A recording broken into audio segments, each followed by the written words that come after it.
Hello, and welcome to How to Play D&D, the explainer podcast with one experienced dungeon master and one failed scriptwriter to discuss D&D topics. My name is Kinsey, and my ridiculous hunk of a man next to me is Lewis McCaffery. Oh, I was trying to keep a straight face because you said my face just put you off on the first one, but yes. I'm speechless. I've insulted you one day. Yeah. I've prepped a compliment the previous day. The previous? Okay. It's like what's it called? Like an apology.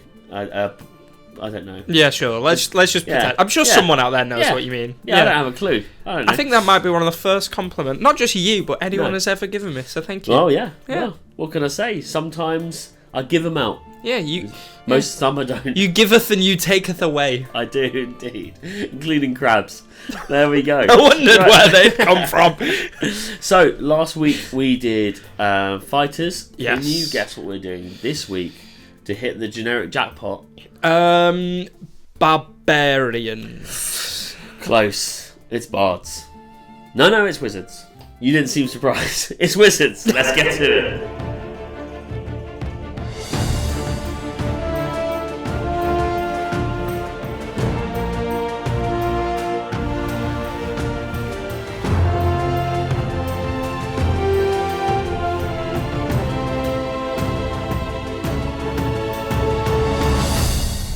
Okay, so today's episode is on wizards, arguably the most insanely overpowered build if given enough time and spell slots. We love wizards, don't we? Yeah. Yes, we do. Wizards That's what I wrote. My favourite. Yeah. Have you played one before? Just once or twice. Far too many times. Right, let's get to it. Lewis. Hello. Chugging nitrous oxide when you're fully aware you may be autistic does not make you stronger. Should I be saved? What am I doing? No, you should not be saved. If you go out of your way to say or to drink nitrous oxide, and then when people ask what you're doing, you say it's all right, I'm autistic. You need shot in the face. Well, I can't believe you just said that out loud, man. That was really offensive. You wait till I cut this up and post that as a reel. You're fucking sick. I'm pretty sure it's evident to everyone watching that we're both deeply autistic, so we're allowed to say this. You kind of got to play. You're playing D&D. Yeah. You're playing D&D. If you're not autistic and you play D&D, I'd like to know how your brain works. I actually play it exactly as myself in game, always. Yeah. I just treat it as like I've got a different job every time I'm a different class. Oh. I'm not good at any of them, but I'm being paid. Okay. Wait, you're being paid? You guys are getting paid? Fuck's sake. Lewis, can you summarise the type of class a wizard is? Yes. So a wizard is one of the only full casters. So their main ability or their main focus is just casting spells. They're not they're not there to be that beefy. They're not there to go in and hit things. They're there for the amount of spells. Are they arranged kind of? They can class? be. They're both. So it's a lot safer with wizards to play it focusing on range, but there are spells Squishy. there are spells like inflict wounds, shocking grasp, things like that require touch range or even 5 and 10 I guess feet. they're more to get you out of the situation most of the time. Exactly, yeah. But even those spells that are close range, for example, shocking grasp has advantage if the character you're attacking is wearing metal. Inflict wounds, which is a level 1 spell, does anywhere up to 30 damage at level 1. So it's insane how much damage they can do even at close range, but at the same time, if a goblin turns around and looks at you funny, you could die. There we go, yeah. And we all hope to come across that goblin to fucking end this. Hey, that's bobbling. Leave bobbling alone. What die does a player roll when levelling their wizard? One of the worst. The like lowest. D2. Yeah, D1 probably. No, the worst one for a class, and that's D6. It's the regular horrible. dice. The regular dice. Literally. So every time you level up, you gain 1d6 plus your Constitution modifier of hit points, which in most wizards' cases is probably -1 or 2. Very good. That's how we like to do it, risking everything for that fireball. For a bit of cheese. Yeah. Okay. What are the main stats of a player? Stats a player should focus on when creating a wizard. So, unlike a lot of the martial classes where you can go strength or dex, the number one you want as a wizard is intelligence, because that's how you're casting spells, that's how you're learning more spells, and whenever you... What are you smiling at? Well, it's just funny that you play a wizard when you lack intelligence. Maybe you're making up for it. I don't know. I've literally waited to say that since before we recorded.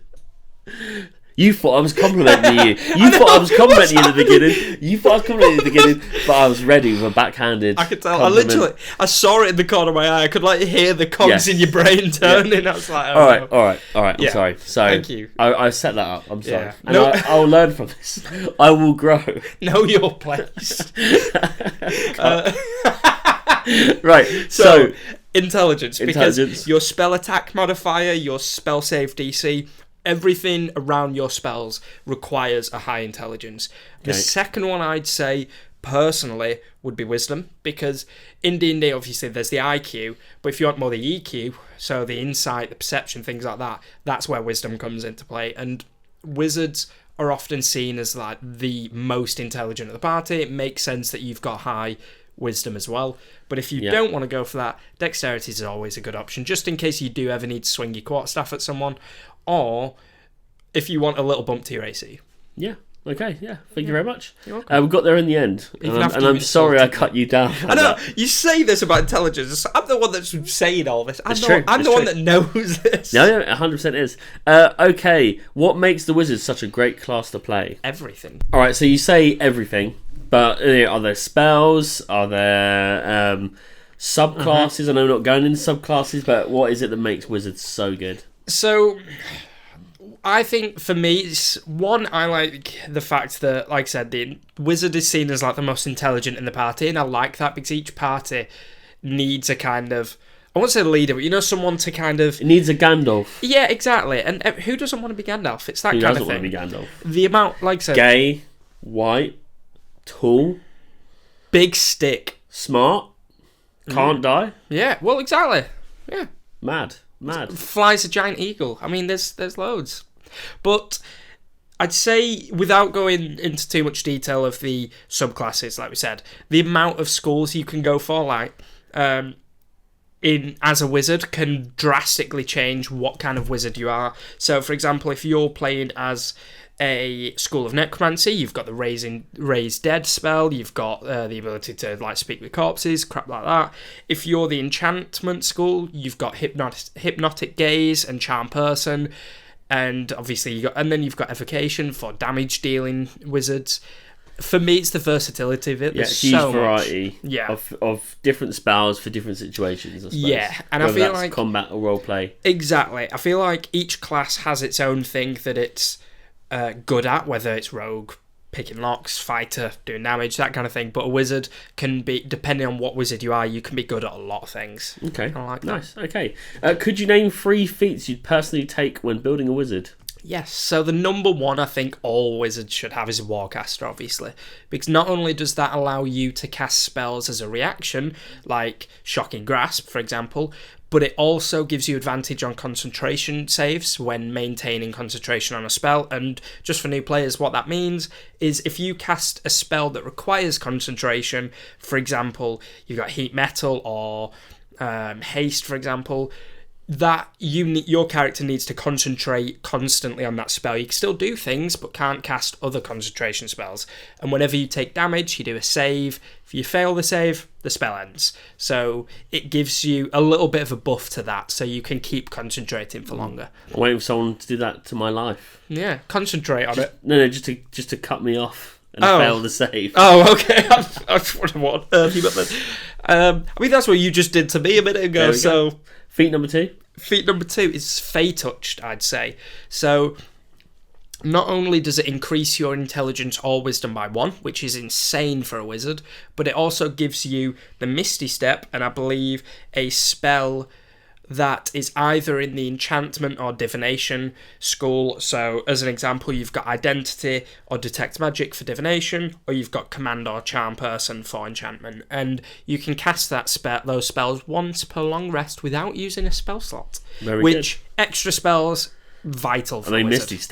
Misty Step is insane. You are the Nightcrawler of the group. Exactly. Again, especially as a wizard, when one hit from a goblin could kill you. You need to be able to get away. Final feat? Final feat. Now, I've gone for 2 here. Oh, okay. 1, if you want to go combat heavy, the tough feat can never be a bad option, really. It doesn't give you much in terms of spell casting, but it just gives you a bit extra health per level. So, And a wizard's main downfall is their health. Does it double up every level? Is it double your constitution? So it basically gives you +2 hit points for every level. Nice. And then that's essentially a D8. Exactly. And that goes back through. So let's say if you take it at level 4, you get that for levels 1 to 3 as well. You get an extra 6 just for that. Yeah. Which, like I said, with that being a wizard's major downside, can never be a bad option. Definitely not. And the second one, if you want to go, that's more combat. If you want to go more roleplay, I'd say the telepathic feat, which not only gives you the ability to cast detect thoughts once per long rest. Again,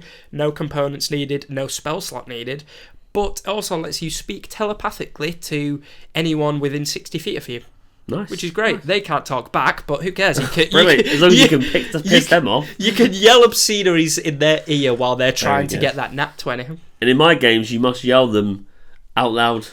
Oh yeah, 100%. Even if you're in a store playing. Yeah. Otherwise, it doesn't count. No, exactly. Yeah. It's like with Vicious Mockery. If you don't actually say it there and then, what you're saying doesn't count. Yeah. Nice. Okay. Well, another well-rounded session. Yeah. Today's adventure is sadly coming to a close. We're back again next week with the topic: what was the first pervert thinking when they decided to use clamps on their nipples, and why was it in a field? And as always, thank you for tuning in. And if you'd like to join in on the D&D action, then please follow us on Instagram and TikTok at How to Play D&D, or check out the link in our bio to join our Discord server. And for BTS of sessions, bloopers, blogs, and early access to episodes and live Q&As, we've got a couple of things up there already. Check out our Patreon at patreon.com/howtoplaydnd. I've been Connor Kinsey. I've been Lewis McCaffery. Good day. Goodbye.